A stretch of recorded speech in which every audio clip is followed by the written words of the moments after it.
Good soldiers follow orders. Hello everyone and welcome to another episode of the Baddest Batch. I'm here with TV and Clint. How are you, gentlemen? Doing good. Doing good? You're better, TV? You were a bit sick yesterday? Yeah, I was a little bit. You were a little bit sick? It was a bit of a full-on day at the PQ. Yeah, we're going to talk about that lost in a my second. voice. Clint, Yeah. how you doing? I have also recovered from the PQ. I have also recovered from PQ.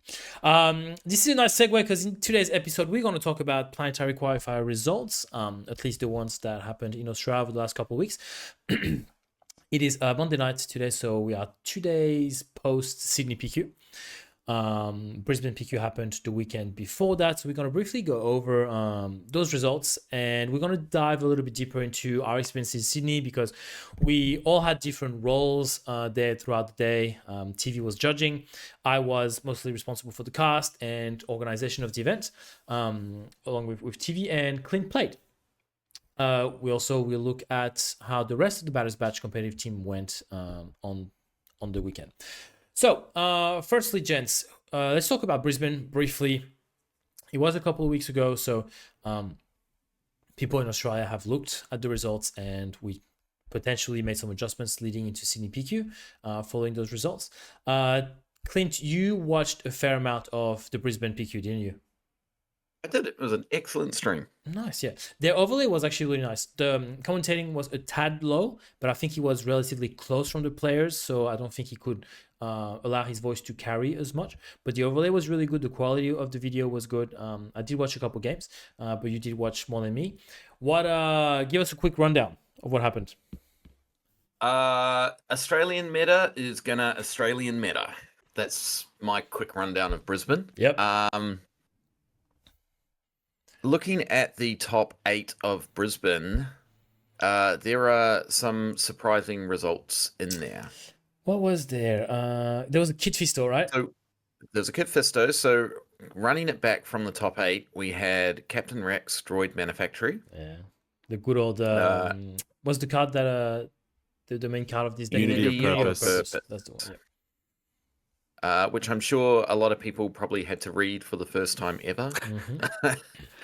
I actually watched, I think it was Rachel, Yes. Rachel's game on stream, and I was in the kitchen while Shantae was cooking and watching it, and I was at the edge of my seat. I was just like, oh my god, is Unity Purpose going to get off? Does she have it in hand? I couldn't see the hand. And then the commentator declared Rachel that had won that game, and like Shantae was in the background going, "Yas, Queen, slay!" like just losing it. It was awesome. It was really good to see that result. I think she played hard in that day. Like to get top 8, that's pretty bloody good achievement with Rex double green.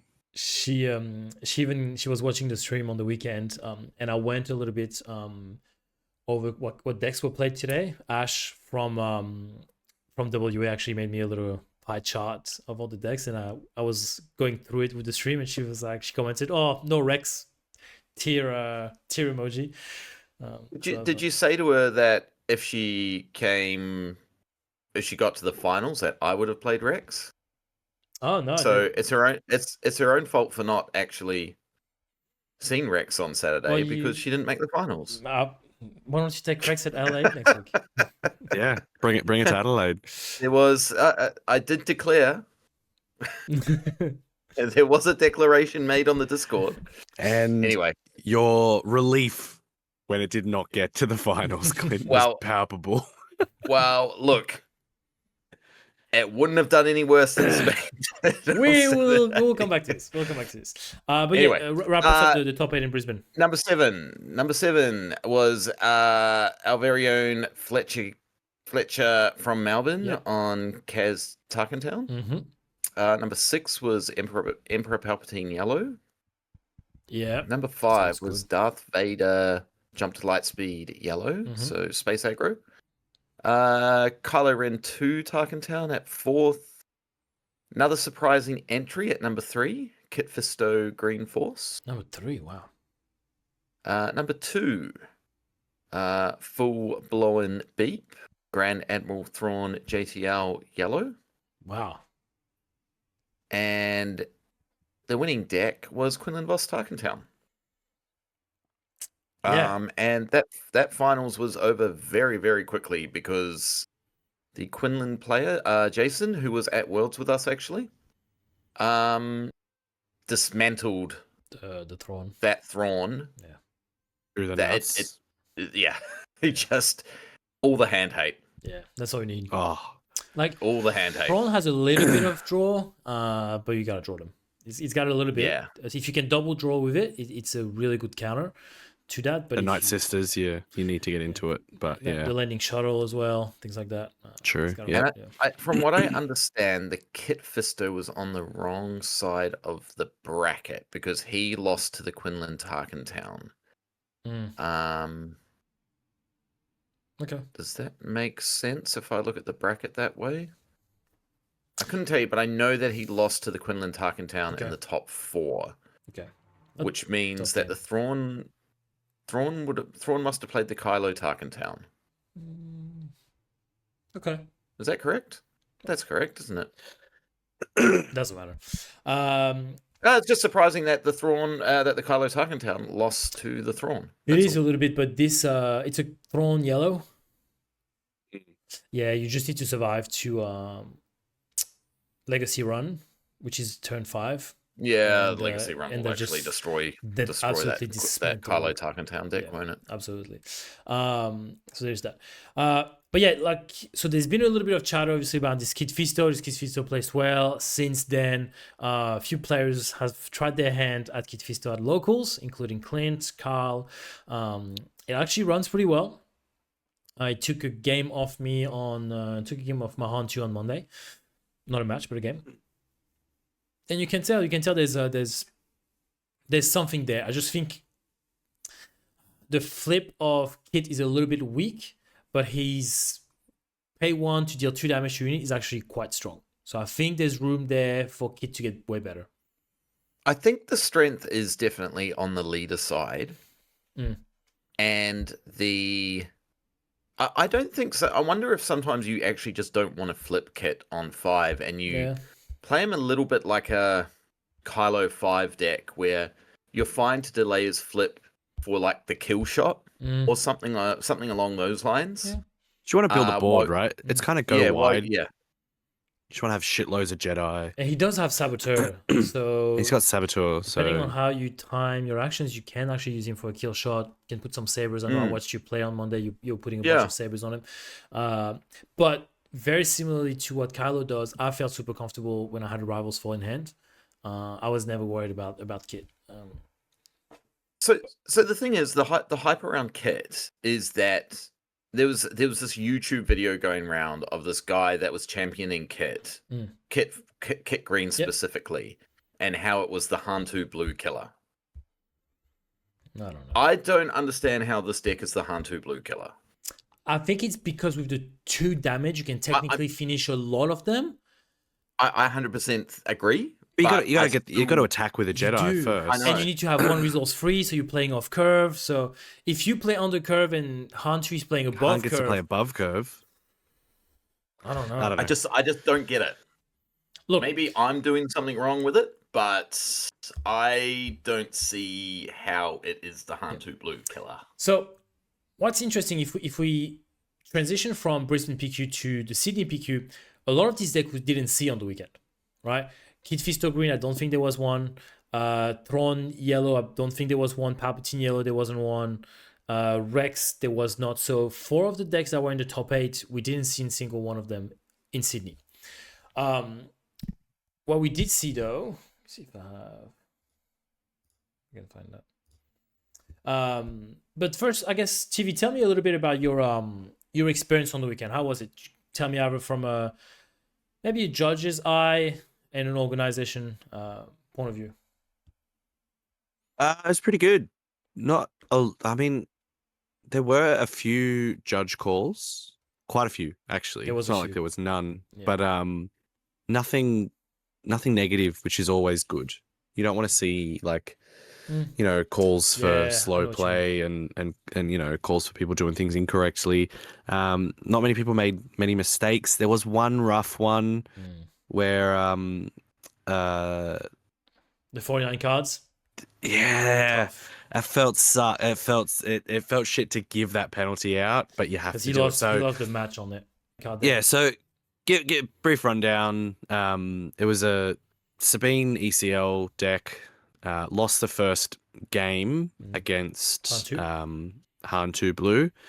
Then went into sideboard, looked at the sideboard, realized they hadn't actually put together their deck and they'd played the first game with a 49 card deck. Called me over to let me know.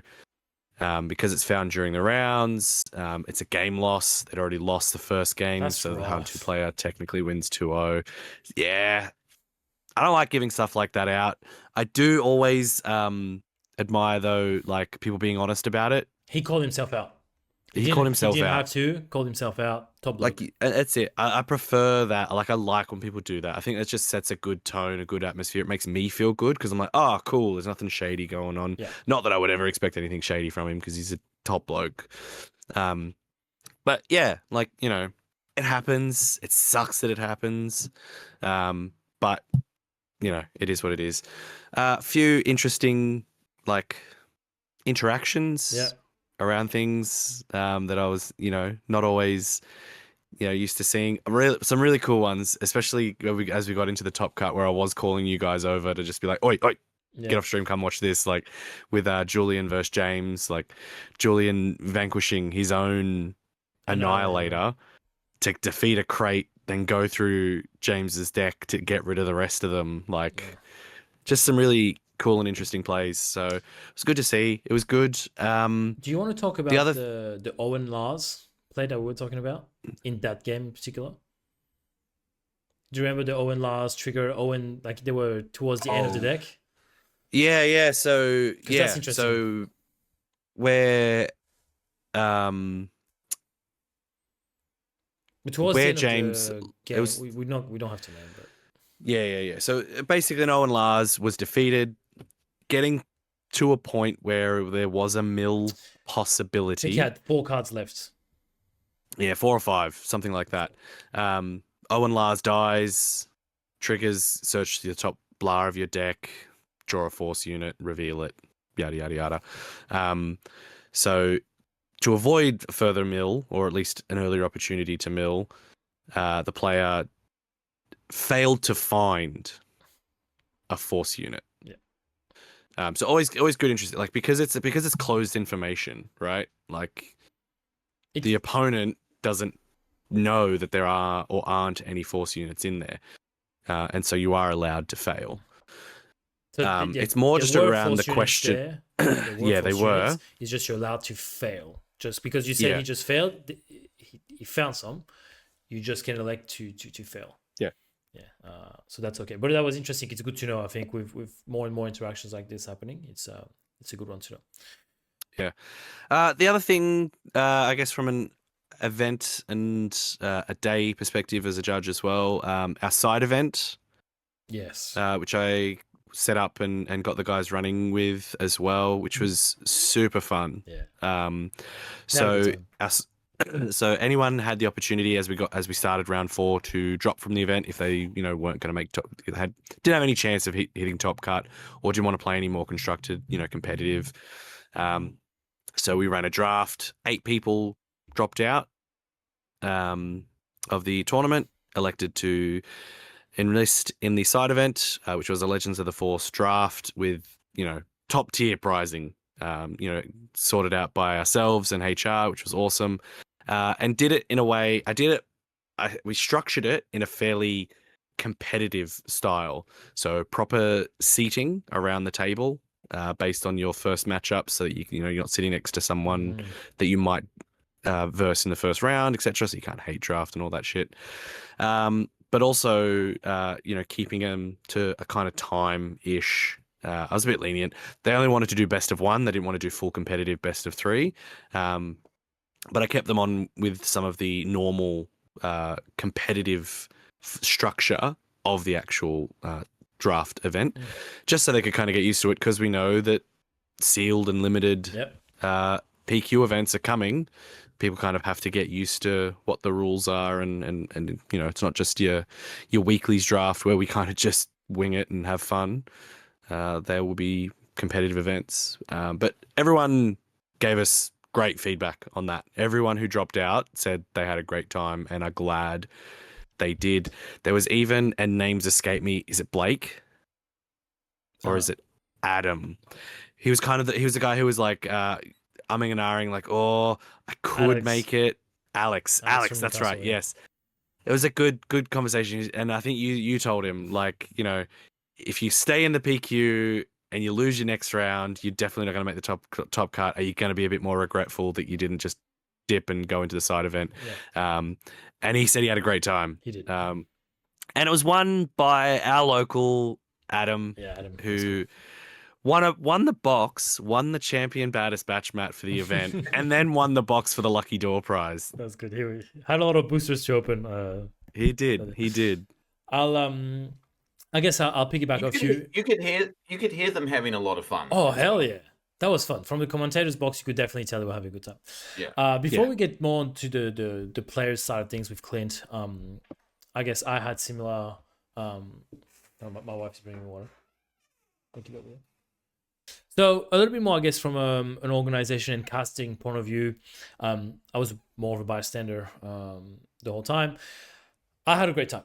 I had a lot of fun. The stream, I believe, ran really well. We streamed for a long time. I think my stream was damn near 12 hours. It was 11 hours, 55 minutes, I think. Definitely 12 hours. From a setup point of view, man, Clint and I were kicking ass. We got there and we set up so quick. Everything was crisp. We know what we have to do. So we're getting a well-oiled machine now. So that was pleasant. Everything was smooth. We problem solved really well. The stream held up really good. People seemed to be pretty engaged. We had good viewership throughout the whole day. I also want to thank Tim Valletta, who came in, commentated a couple of games with me, as well as Wes from Sea Raptor, who came in with me. People had a blast having him on. I had a blast having him on. I feel like we were bouncing off each other quite well. So that was really cool. I jumped in with him for a little bit as well. Yeah, cool, man. Good fun. Good fun. Really I good need to dude. review that part of the stream and have a listen. Yeah, it's really cool. The one thing I was missing is like I didn't have my mute button, so I kept muting myself manually and then forgetting at times. So that next time we will have that. But yeah, really cool. Everything held really well. I was happy with the quality of the stream. Camera was good, lighting was good, overlay was good. Thank you again, Tim. A couple of adjustments to make for next time if we can, but I'll chat with him.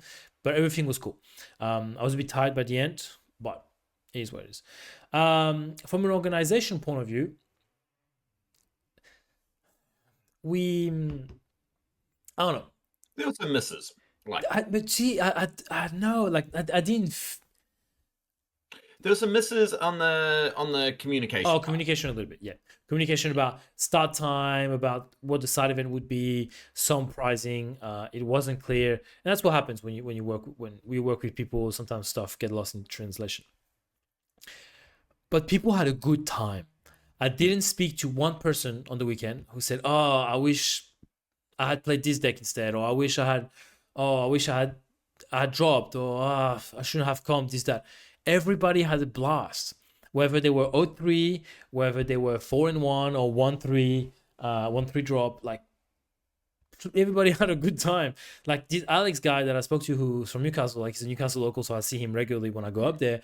He's like, man, like I didn't know it was gonna be like this. Like it's way more fun than I thought it would be. Like obviously we had a bunch of prizing, and as always, it's cool when you have newer players. Because it allows us to keep growing the community and things. Like I know he was looking for some rares, and I was like, just go through that. That's my spares. He's like, oh, do you want anything? I said, no, just take it. It helps you out more than it helps me in a booster box. And so he just came out of this interaction, this tournament, like in really good vibes and wanting to come back. And I think that's what's important. This gentleman, Jared, was it? Also, that was his first in-person event. He had played with his mates before, had never come to an event. Damn, choosing a PQ for your first like event is something, but he also had a great time. He actually messaged me yesterday or today saying how much of a good time he had, and that's awesome. For me, that's why we do what we do in terms of event organization. It's to keep growing the community and provide people with a positive impact to these kind of events. So that was awesome. I want to thanks again Palms of Gaming for supporting us in that event. just because their pricings were awesome and people were really happy to get them. So that was really cool. Yeah, that's I guess all for me. I'm looking forward to keep streaming for this set. We have Adelaide in a couple of weeks, so we have to talk logistics on amongst ourselves. But I'm excited. Clint, talk to us a little bit what it looked like in the trenches on Battlefield. Not great. Well, I guess kind of talk to me about your personal experience a little bit, and then we'll, as a group, we will dive into how the team went as a whole. Look, it's I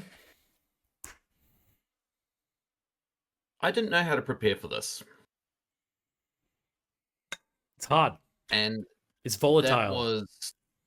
that was my downfall, is not knowing how to prepare for it and making adjustments to my deck to try and account for everything.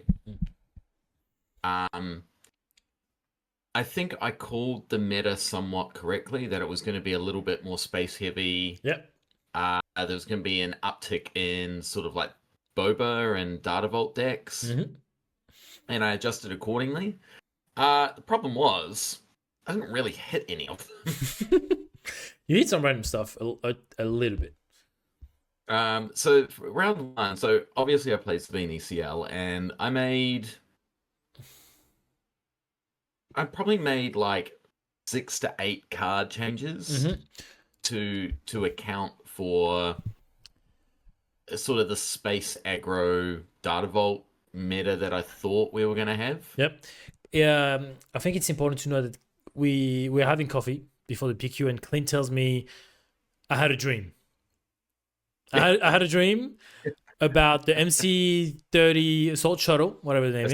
Assault shuttle, Yeah. assault frigate, or whatever. Assault frigate, Yeah. and That's it was that's the working. Space Wrecker, right? And it was working really Yeah. well in my Space dreams. Wrecker. I've put it in. It's on it. It's in the sideboard. It's in the sideboard. I mean, hey, Did you play it?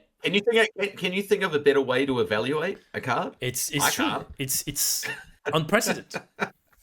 Did you play it at all? No, I didn't play it at all. And there's 2 reasons why I didn't play it at all. That's better. One, I didn't get a chance to. Mm-hmm. Because where it was relevant, the game was kind of over. Yeah. If you want to watch a game on how not to play Sabine into a space aggro deck, go watch round 4 of the stream, and you will watch some egregious misplays. Is it 4? No, No, it's 3. Account. It's 3. Round 3. Round 3. When you round play 3, Mark sorry. on Han Tarkentown. Han for Tarkentown. Yeah. And looking back, so I'll go back to the start, and this will not be long. This won't take long. There's only 4 rounds. Yeah, only 4 rounds. Round 1 versus Red, Oh, Baddest Batch team member. Only fire like- in the first round is I was like- never fun. I was like, okay, this sucks, but this is great because he's playing Iden Data Vault. yeah. This is not a free win, but I can win this. Yes, I've got very experience much in this, so. playing this. I can win this. Yeah. Sit down in front of Red. And in the 30 minutes that We had breakfast. he had been sitting across from me at breakfast, having a coffee, talking about Iden Data Vault, to the time he had made it to round 1 And submitted his deck list. and submit his deck list, he had changed to Han 2 Blue. And I'm like, dude, what the fuck? And he's like, yeah, sitting across from you while you're talking about Sabine, I was like, Iden Data Vault's probably not that great of a call right now. And then, which one of you fuckers was talking to him and told him to play fucking... It wasn't Han 4 me. Blue? It wasn't me. Who was it? Maybe it was CJ. Maybe He what? Oh, He it's what? Scott. He was sitting it was- across it from was Scott. It was Mr. Inferno 5 Scott that says, nah, you should play Han 2 Blue. You'll have a much better day. You'll do much better. And he did good. He did good. I like a win for Rhett is a win for the team. Absolutely. Like it's fine. Yeah. So that didn't go according to plan. Good match, you said. You know what? It was actually a very, very good match. Yep. I took game 1. Mm-hmm. Oh wow. Okay. Yeah, I took game 1. Initiative? No, he had initiative. Okay. Wow. I just managed to in that game. I just managed to aggro him down. Okay. Make sure he didn't draw. I what played. he needed. I played 3 fleet lieutenants in that game. Yeah. Okay. Which, yeah, 3 fleet lieutenants and a rebel assault, I think. So I managed to, and I finished on a 4 cores into Yuck. what would have been a 4 cores off the top as well in the following round. So I just managed to burn him down. Yeah. Which was why I was like, oh, okay. I played that pretty tight. I got a little bit lucky with draws. But you got it done. And I didn't get force thrown. So that's good. Round 2, he managed to draw into a lot of his stuff like itinerant warrior, into chariot, into all that sort of Han 2 blue fun stuff. It's really all you need against Sabine. Yeah. If you draw these 2, you're fine. The third game Triple force throw. was a nail biter. It was a nail biter. And I said this in our team chat today, and it feels bad to say because it's about a team member as well. But I feel like I played some of my best SWU in that third game, and I feel like I actually outplayed Rhett and deserved that win. Mm-hmm. I know that sounds a little bit arrogant, but I just feel like in that third game, like I had him on the back foot the whole game. Yeah, that's, to be honest, that's how I feel about my first game against Blake back 2 PQs ago. Like I felt like I played better. He just had the better deck, but I felt like I played better, and he got it. So I completely understand. And I had him on the back foot the whole game. He'd already burnt through 2 force throws. I'd survived 2 force throws. It's not as good against Sabine though. And basically it came down to me casting a Poe, claiming, getting in an attack with Poe. Yeah. And he was down to something like 2 cards in his hand. Burnt through 2 force throws. Or no, was it? Maybe it was the other way around. Maybe I cast a Poe, and if he couldn't remove it, I basically win the game. And I had a couple of different lines of play, and I can't remember what the other line was. But the line I decided to take was, well, I mean, he could have had Fell as well, but he only had 2 cards in hand or something like that. So he either has Force Throw, he's already burnt through 2. He's only gone through like 30% of his deck. Yeah. What are the chances that he either has that second Fell or the Force Throw? Because him attacking with his units into Poe isn't going to defeat Poe. If he drops a Luke, that's not going to defeat Poe or anything like that. So you felt pretty good about it. I felt pretty good about it. I was like, okay, well, I think I just have to make him have it. Yeah. And unfortunately, he had the third Force Throw in hand. Like that was basically it. And that's why, like, I came over to the commentator booth and went, fucking Force Throw. You did that a couple times. Not about Force Throw, but you did comment the commentator's booth heated. I wasn't heated at Rhett. Like, it was a good absolutely. game. It's bad to play a teammate, especially in round 1. But it's gonna happen. That feels bad. It's gonna happen. Rhett played great. I feel like I played great. Kind of just went downhill from there a little bit. Then you beat Grant second round. Grant on Cad Tarkentown, but it was a Grant deck, which it's not your traditional Cad Tarkentown. Had a bit of spice, and he smoked me game 1. Okay, like he absolutely smoked me. Just the time it took for you to lock back in. He I can't remember. He had that new ship from Legend of the Force that's like a 0-3, but it's like Yeah. raid 4 or whatever it is. Strikecraft. Raid 2? Raid And then 3. he put a Raid 3. then he put a Dengar on it, and I'm like, I can't deal with this. Yeah, it's gonna hit for I can't. 5 It or was hitting 6. for like Yeah. 7 every time or something. I was like, I can't deal with this. Yeah. How do I deal with this? It's not the CAD you used to playing No. when I play it. That's not in my CAD deck. And so yeah, so I had to adjust, sideboarded some stuff in. You know, I put a little bit more space in my deck, and he didn't happen to draw it into any space, so we were fighting on the ground basically for the second game. I took game 2, and then I basically took game 3. I just kept him on the back foot for game 3, applied the pressure, and finished him off with a Rebel Assault. I don't think I even ECL'd anything in that third game. Just sometimes you don't. You just keep pressure on, and you can win on that. Yeah. 5th resource with a Rebel Assault. Then you had Mark for round 3, which was on Han 4. For Tarkin Han Town. 4 Tarkin Town. So the So Han there's a pilot. little, for the viewers at home, there's a little story behind this. So I knew Mark was already going to be on Han 4 Tarkin Town, because earlier in the week, Mark had put a message in the Discord going, I need these cards to play Han 4 Tarkin Town. I said, I have these cards for you. You can have them. Didn't even charge him for them. But I did say they came with a caveat. A condition of sale, so to speak, that if we match up and you beat me with any of these cards, I get to take that card and rip it up. Where were the cards? He still owes me 1 swoop down.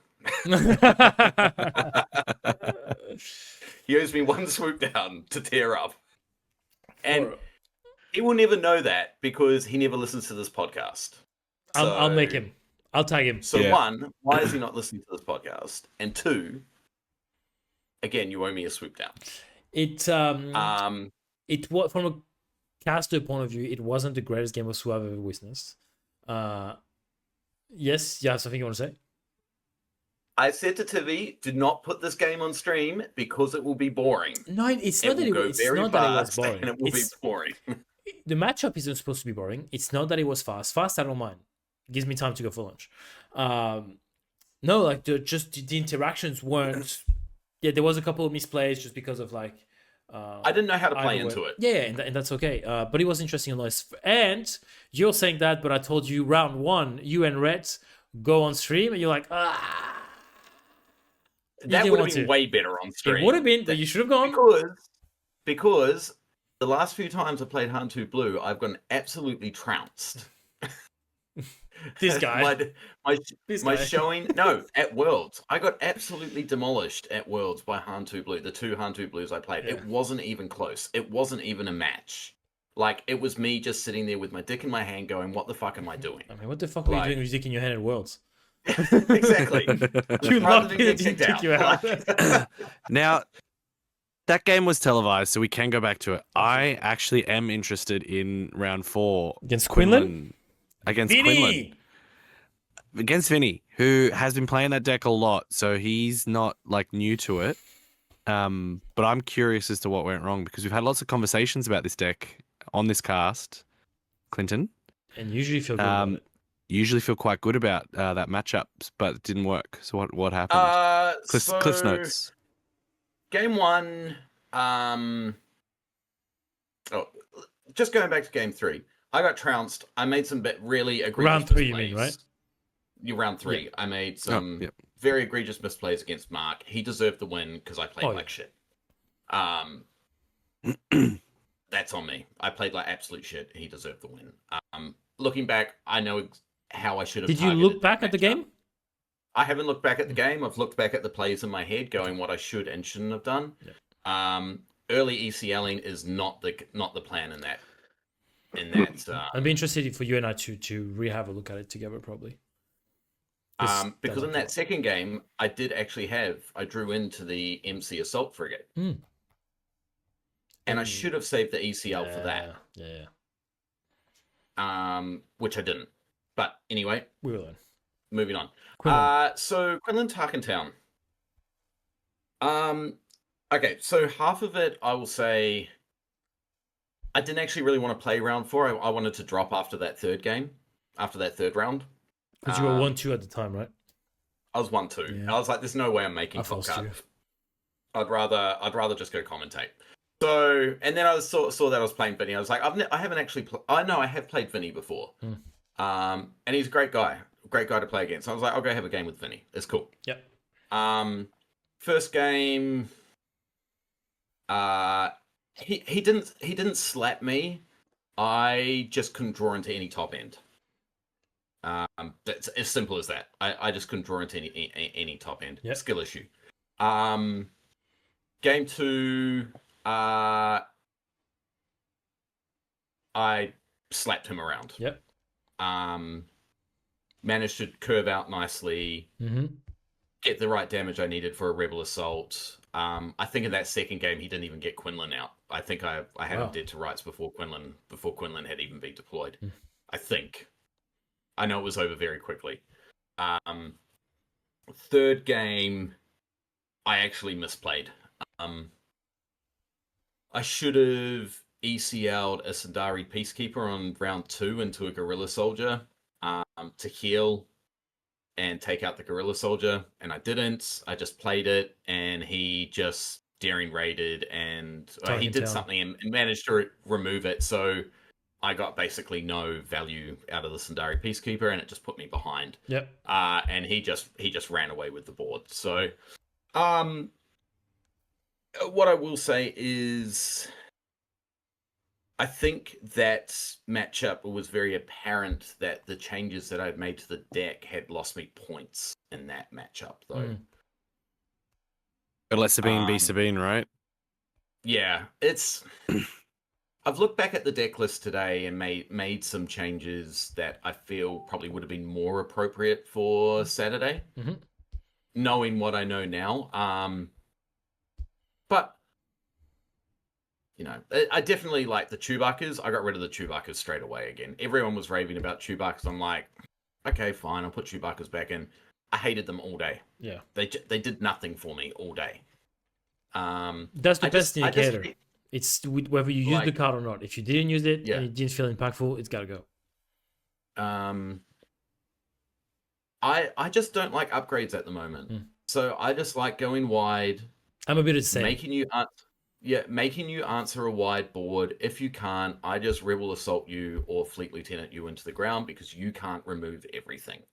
And if I'd stuck with that strategy on Saturday, I think the outcome of the first game probably would have been the same because the way my Worlds deck was built was weaker to the Han 2 Blue matchup, but that was on purpose. So anyway, I dropped after that, and then I jumped in the commentator booth for the rest of the day. Great games with everyone. I always love playing SWU. I was not at my best on Saturday, so that means your best is to I come. Take that on the chin. Adelaide, watch out. And now I'm going to Adelaide. So cool. We'll have a little bit of a look at the rest of the tournament and how the team went. We'll do that relatively quick. We've been on for a while already. But as a team, the Baddest Batch went really well. 4 of our 5 players went top 8, with 2 of our players being the finalist and the champion respectively. So a couple of surprises in our top 8. We'll look briefly, but the pilot Luke, the champion of Yavin, hero of Yavin, right?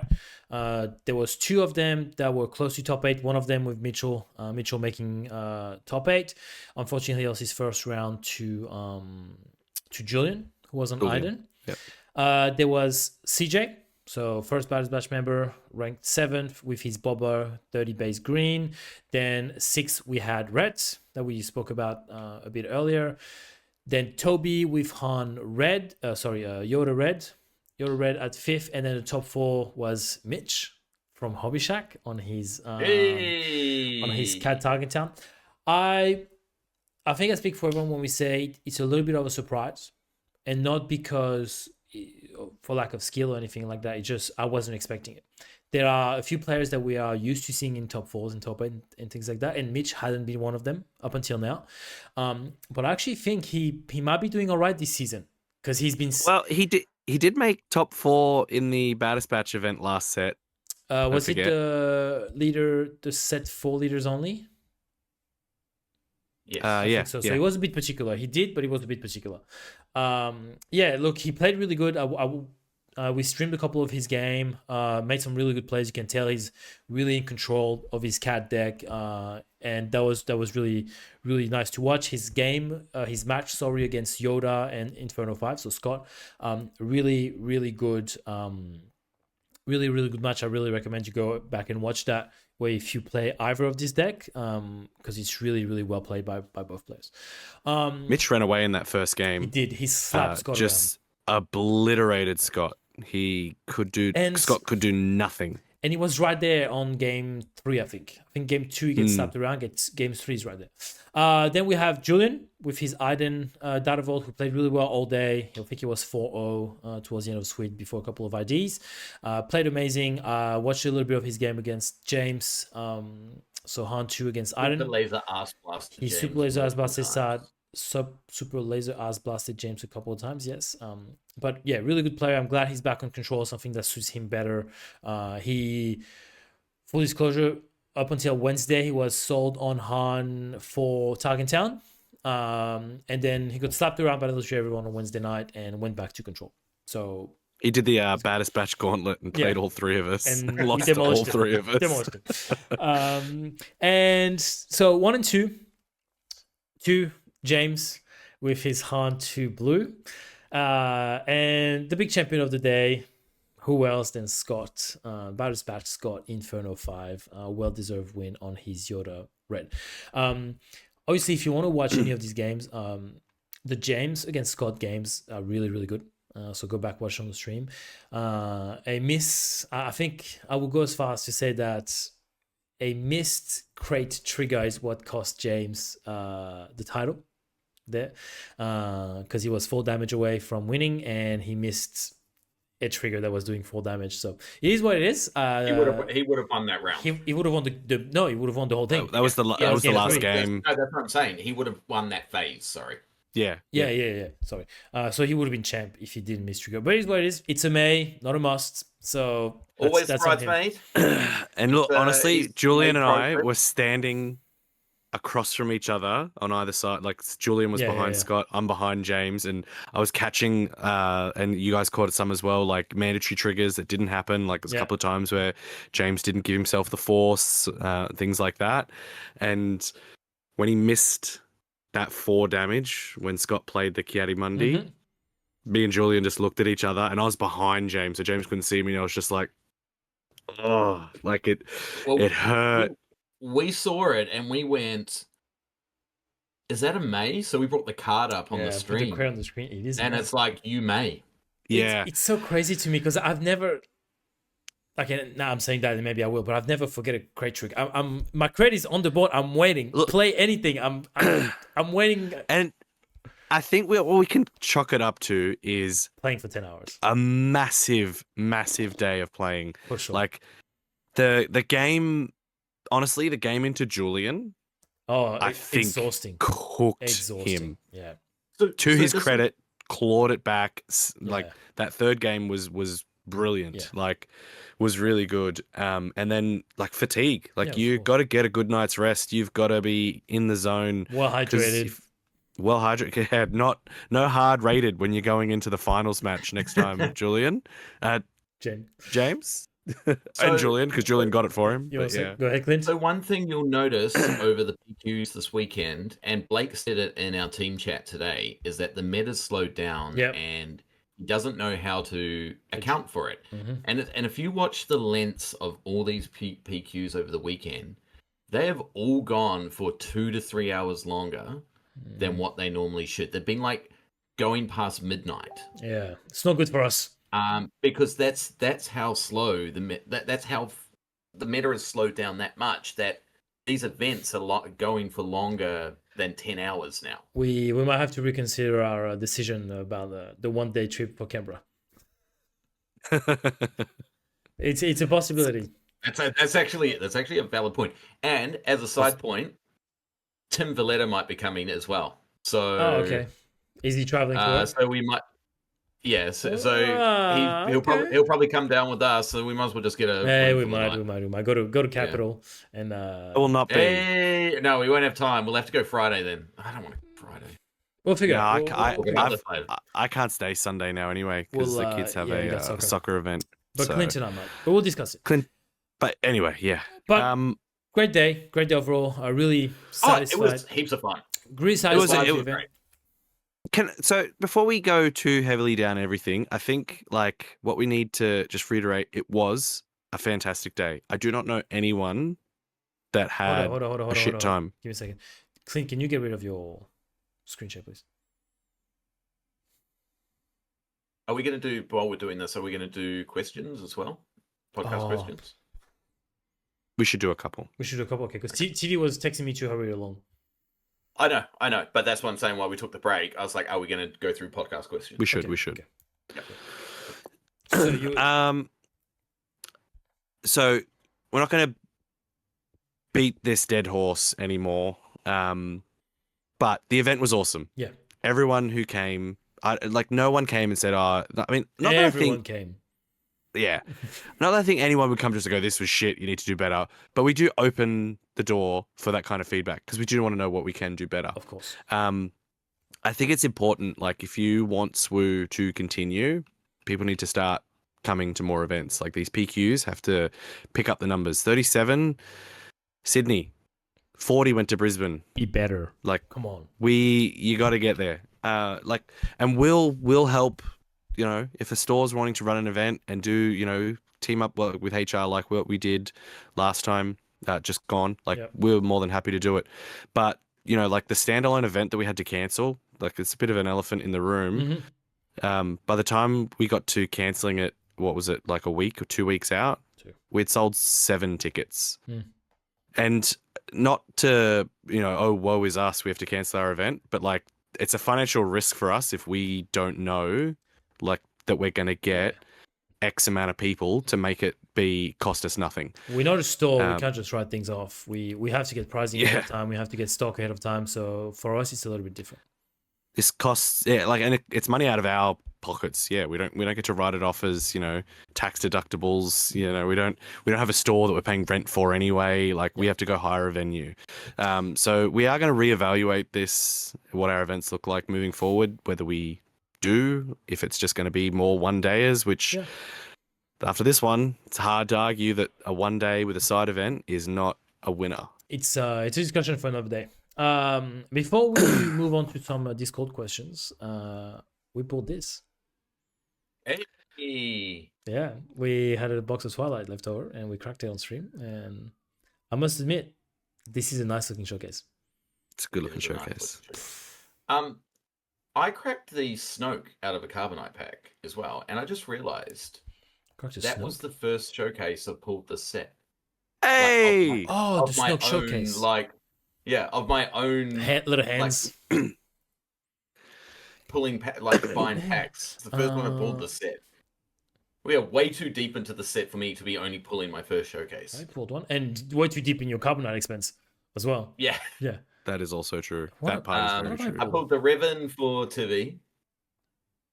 Yeah. You pulled the Ray across from me when we cracked that box. Yeah. I knew I was like, I was certain. But I haven't pulled my own one yet. But there you go.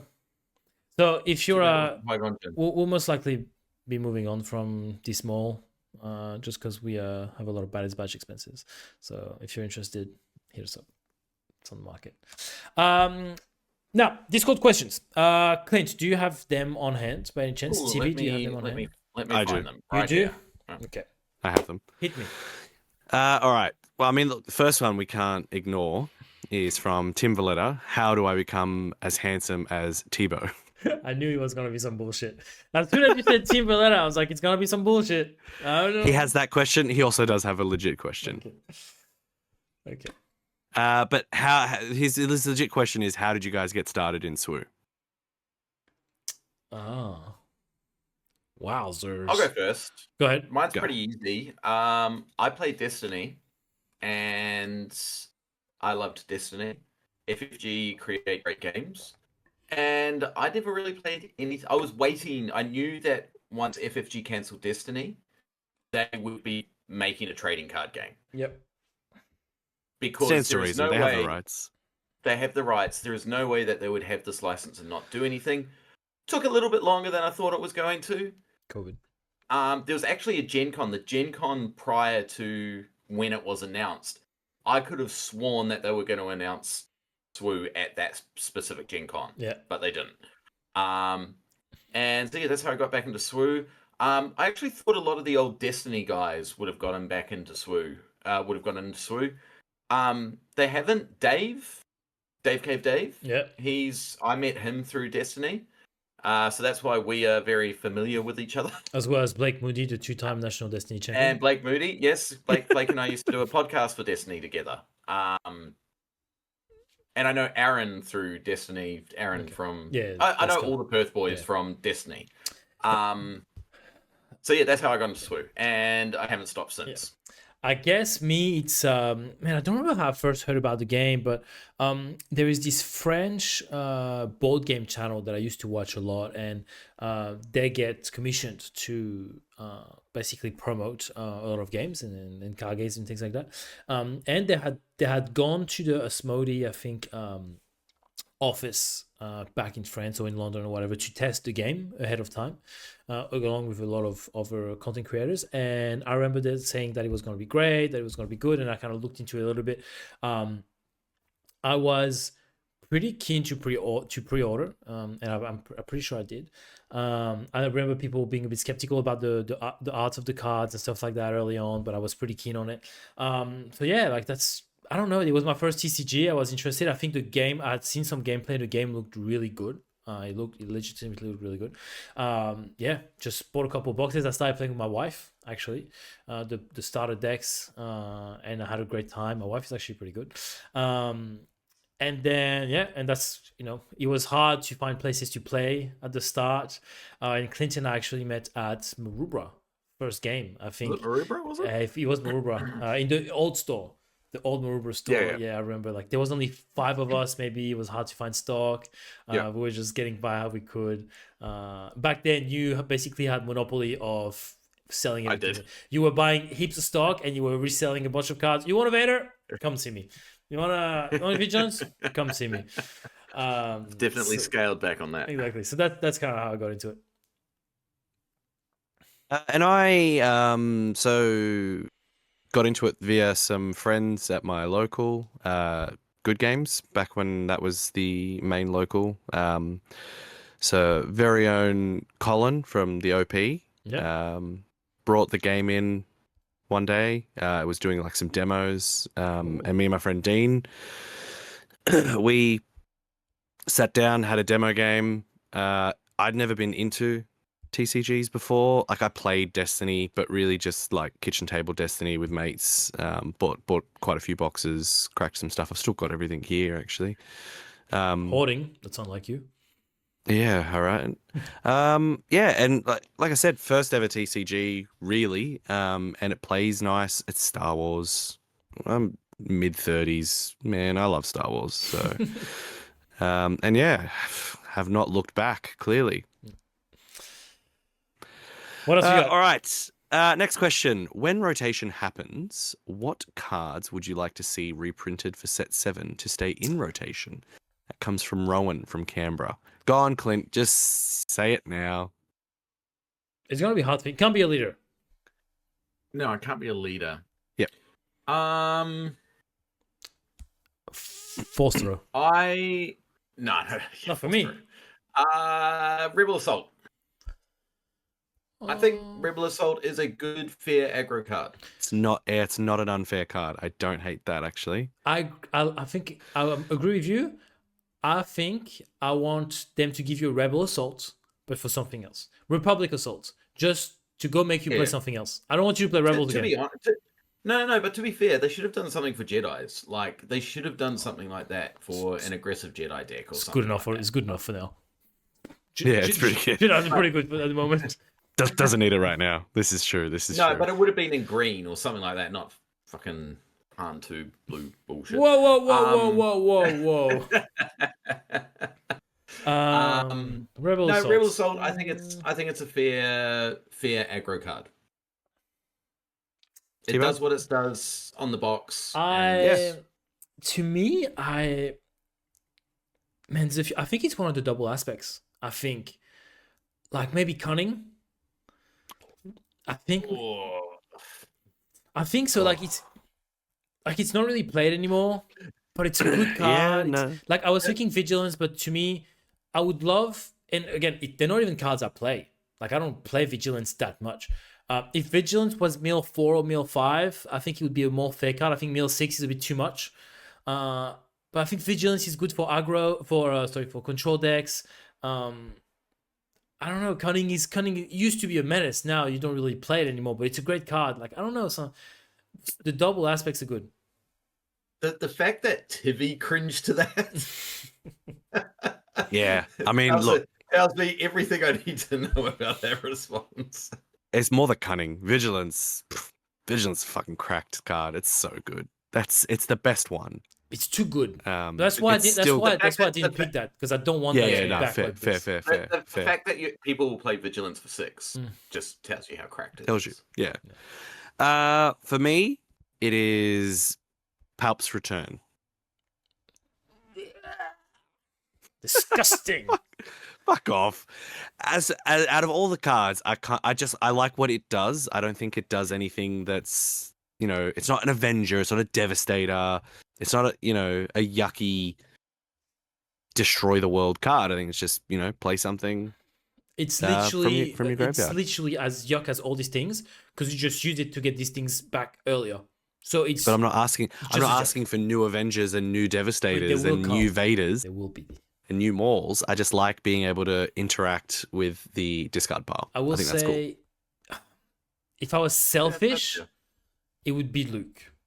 6/7 cost Luke. It's the best card for the decks I play. If that could come back, it would be phenomenal. Yeah, you've got Anakin now, which is a more fair Luke. I think so. Fair doesn't win you PQs, Clint. All right, next question from Gravy Titan. That's Sean from correct. WA, yeah? Mm-hmm. Yeah, cool. Yeah. Have you guys looked at running any alternative structure events, league/teams, and also really alternative formats?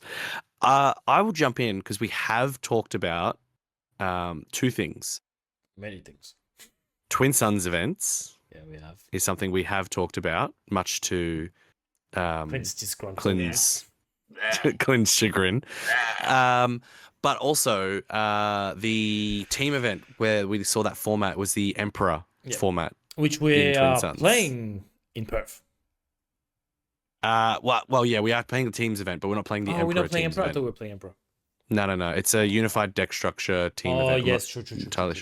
Yeah, whereas the Emperor event is a Twin Suns event. It's a Twin Suns format with 6 people, and it's 3 versus 3.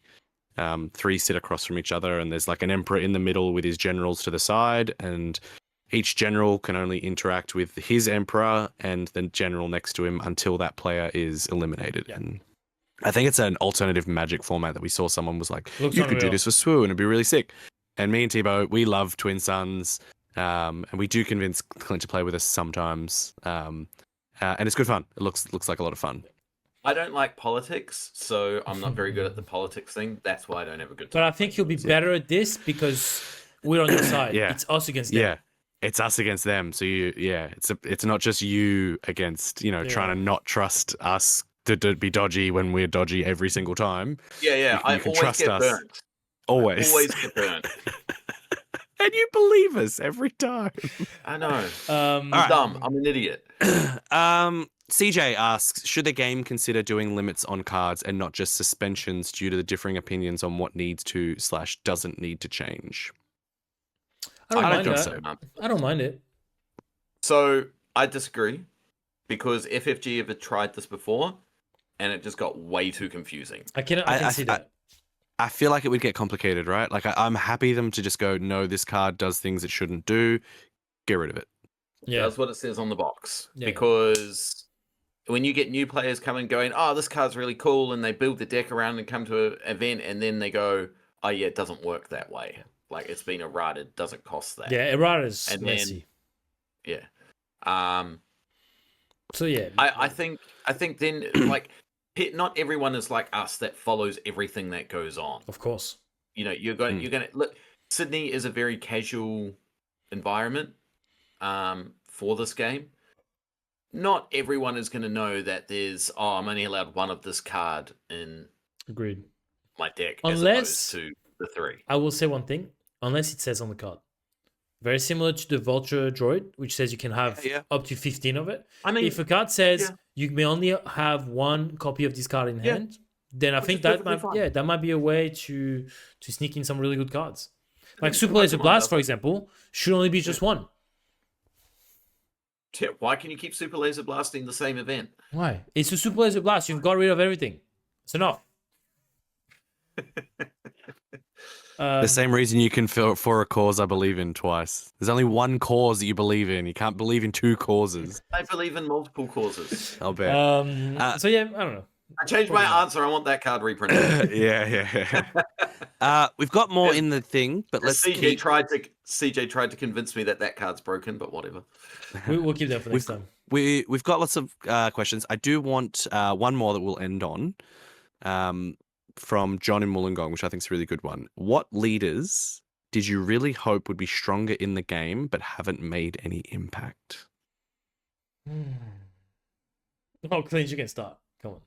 It's not hard. Hang on. I gotta find what leaders did you hope would be stronger in the game but haven't made any impact? No, there's not really anybody that I hoped, but I guess I thought Barris would be better than she is. I thought she was going to be better, but I didn't really hope she was going to be good. You thought she would be? I really thought she would be better, and she sucks. She does. There's not really any leader. I'm like, oh, I wish that worked more. I don't know. I wish Revan was a little bit more, I don't know, just different. I wish he was a bit more, he could be a bit more competitive. He's my favorite character. He's going to get better. His only issue is that he's mono aspect, but he's going to get better.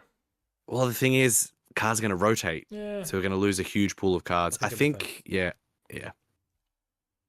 I think Von Reg. Okay. Von Reg. Yeah, I'm with you on that. I think he could have been like a really good space aggro deck, but I think losing triple dark raid probably didn't help there. And he's just not fast enough. Yeah. Okay. He doesn't do anything kind of cool. Like he does the +1. There is something there. I don't know. Von Reg, and probably the Twilight Obi. Like there we go. I was waiting for it. Body, had Sentinel in a good color. But just got outshined by Rey. And Anakin. Yeah. And Anakin.